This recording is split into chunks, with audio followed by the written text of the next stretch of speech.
Manisha Nalwani offers this wisdom. Attachments come in pairs of opposites, likes and dislikes.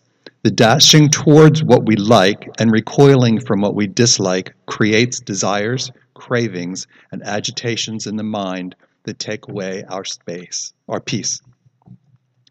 Swami Shinmanandana offers this solution. If one can give up likes and dislikes, the world becomes double its space for us to move about. When we do not go about chasing half the things and running away from the other half. Lydia Lynn Hout has learned to embrace what may be considered unlikable by walking barefoot. She wrote, "We are always standing on holy ground. While walking barefoot, she finds feathers, fungus, tracks from tiny animals, from her tiny animal cousins, and all manner of small living wonders. And if I'm very quiet and still, I can feel what I've come to call beneathness. For the soil is alive with roots, mycelia, decomposers, bacteria, protozoa, worms, grubs, beetles, beyond counting. The living and the dead brushing together to create the quietest symphony of sound and activity is holy ground." And let us affirm together, "I trust the beneathness within me, where my strength and stability lie." Now please welcome Reverend Dr. Kathleen.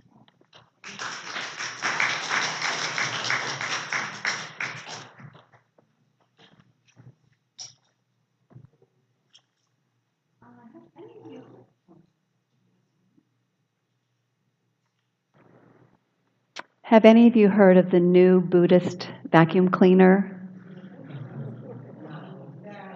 It has no attachments.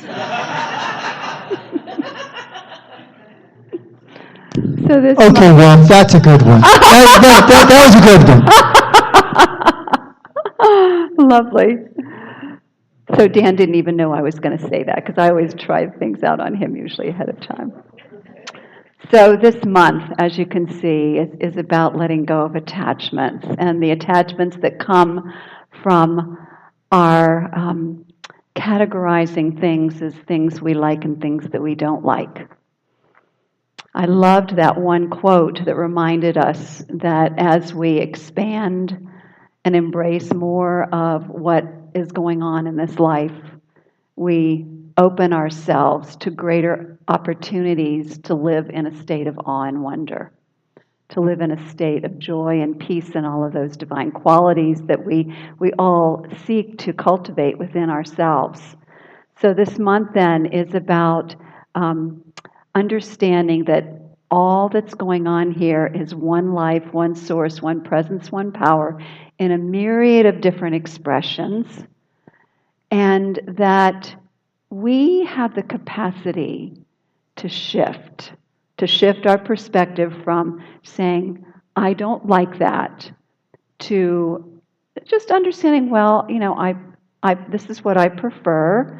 And yeah, I may never like that, but I can learn to embrace that as part of this thing that we call life.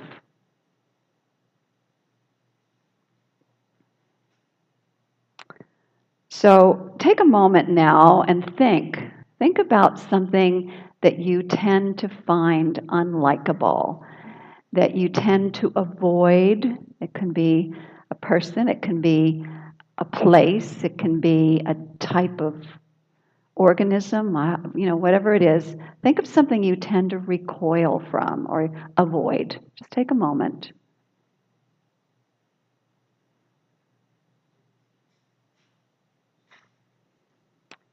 And realize that you have a wonderful opportunity here.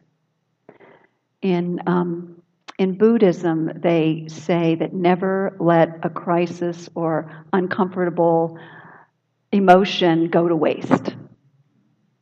Never let it go to waste. It's an opportunity to clarify and purify our consciousness. So as we approach it and embrace it, instead of run from it, we have a chance to do some inner transformation, to open our hearts more fully, and to therefore allow ourselves to move into a greater state of inner peace and serenity. That's pretty much the way that it works. So today we are looking at this whole month we're looking at this whole idea of bringing love to the unlikable, loving the unlikable. And today our focus is on this idea, this concept of beneathness that was so beautifully expressed in that one quote by Len Hout.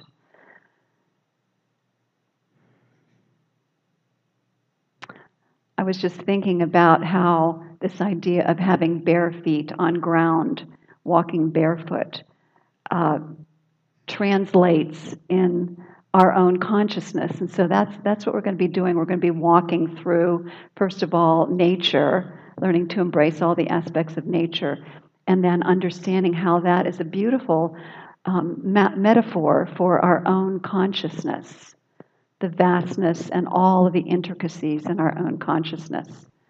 So below our feet, all the vibrant ecosystems. Within ourselves, all of the vibrant aspects of our entire lives. So let's begin with this idea of the cycle of life, the cycle of birth, growth, death, and rebirth. Birth, growth, death, rebirth, this cycle of life. When we embrace part of it and not the other, we miss great opportunities, because it's understanding that beneath the ground there's this cycle of life that's ever taking place in all of its forms and phases, a continuous cycle of renewal that allows us to understand this incredible interconnectedness and interdependence of life on all the different parts of the cycle. Everything contributes to the wholeness, and that includes death and decay. So as we understand that in nature, death and decay contributes nutrients for the plants and the animals.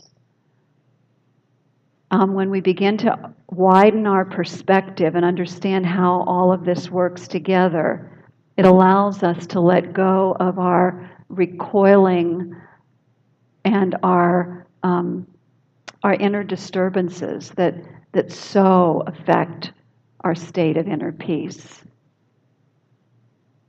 So let's breathe through that, because I know for some of us it's very challenging. I do understand that. So I'd like to use some examples in my own life. When I first moved, I grew up in South Florida, for those of you who don't know. So when I first moved to the East Coast here up north, right after I married Dan, he had a job up here for DuPont. We met at the University of Florida, but he had a job with DuPont. So here we are, we're up here. And I had my first winter. And the fall, I was like, oh, wow, the fall is so awesome. And then all the leaves were gone. And I had a huge judgment. I was like, those trees look horrible without their leaves. Oh, my gosh. I had huge judgments. And so it wasn't until there was someone who was an artist, it could have been, I don't know who it was, somebody a long time ago, who said to me, try looking at it with the artist's eye. And you begin to see that what you're looking at is the bones of the trees. And look at them against the sky and see it as a work of art. And that really helped me to shift. And so I learned to embrace all the seasons rather than just some of the seasons. It opened my heart. It gave me a greater sense of inner peace and serenity, and an opportunity to even be in a state of awe and wonder. And I think in particular, when I think about the sycamores, you can see their so-called bones right now, the beautiful white, they have streaks of white that are in them that are so beautiful against the darker bark. And that contrast is so beautiful. So that's one. Another example that I would like to share with you is, let me remember what it is. Oh yeah, fallen trees. I also remember taking hikes and there would be trees down.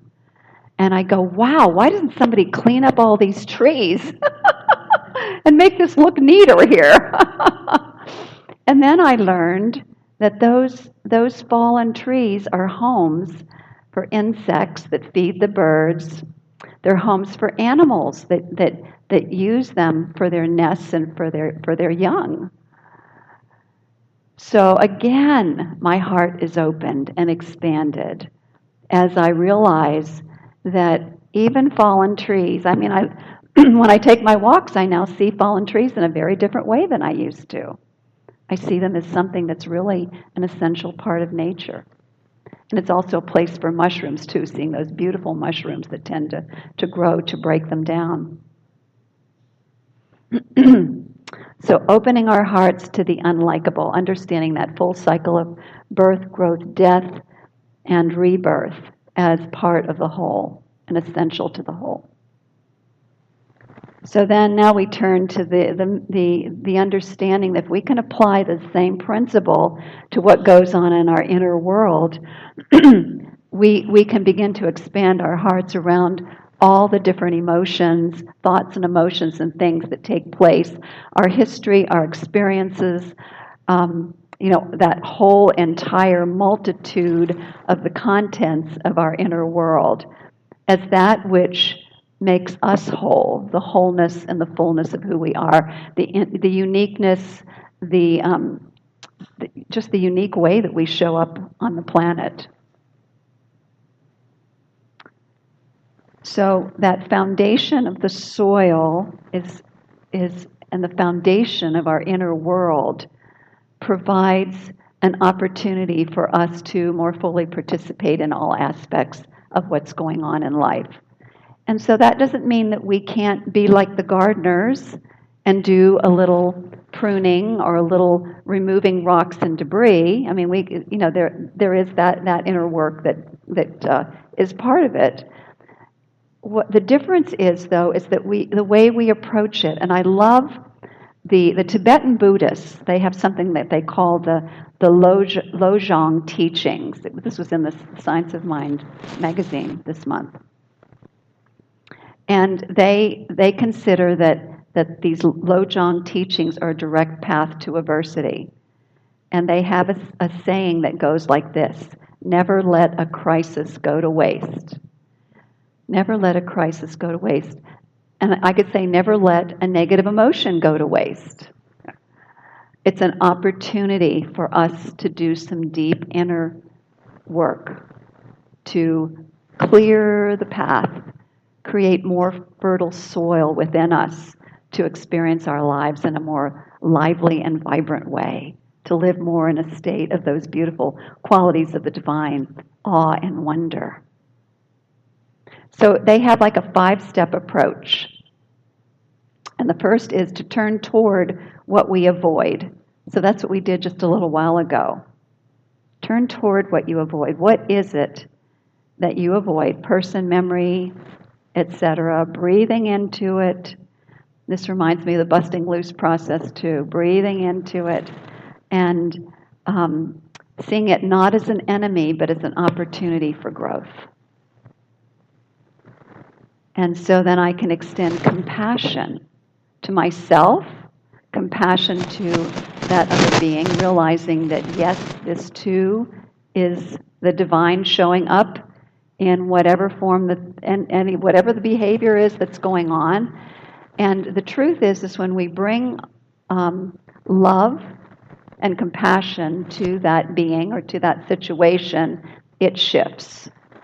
I was talking last week about how rather than resisting the discomfort that was going on in my hips and my right thigh, I use love. I talk to myself with loving kindness.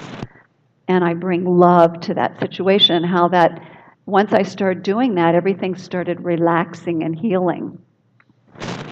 So we can do that not only with our physical bodies, we can do that with others, and particularly with situations that we find maybe even abhorrent, is bringing love. And our prayers are a way that we can bring love. Forgiveness is a way that we can bring love. Gratitude is the way that we can bring love. Looking for the good is the way that we can bring that love to whatever the so-called unlikable situation or person or place or whatever is. Being a beneficial presence, that's like the thing that keeps motivating me and moving me forward and doing my own inner work. I want to be a beneficial presence to the greatest extent that I can be. So again, never let a crisis or negative feeling go to waste. It's an opportunity to expand the heart, to enjoy life more fully. All right.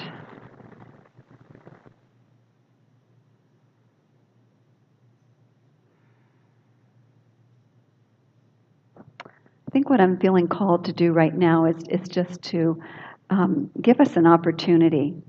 We have just a minute or so to turn within again one more time to whatever that situation was that was you tend to avoid. Maybe you even just find it repulsive. And let's just open our hearts and shower whatever that is with love. With a willingness to understand how this all fits into the part of nature, how we can, as Emma Curtis Hopkins says, she says things about like this too is good, this too is God, this too is for me, and I demand to see the blessing in it. So say that with me. This too is good, this too is God, this too is for me, and I demand to see the blessing in it. So what is the blessing for you? An opportunity to grow, an opportunity to just let go, an opportunity to come into the present moment, an opportunity to be a beneficial presence.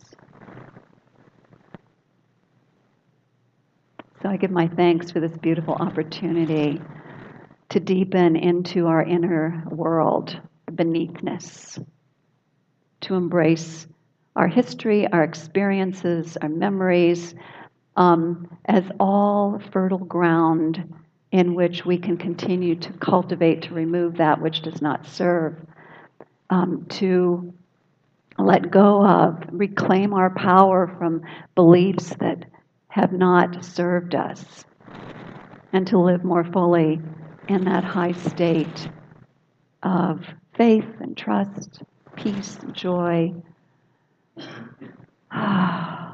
fulfillment, aliveness, awe and wonder, grace.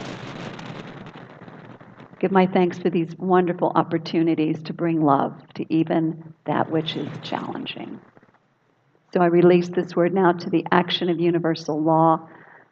I let it be, and I let that rain just wash right through us, purifying, uplifting, supporting, and invite all of us now to celebrate this greater sense of clarity and aliveness with a powerful yes, and so it is. Thank you, my friends.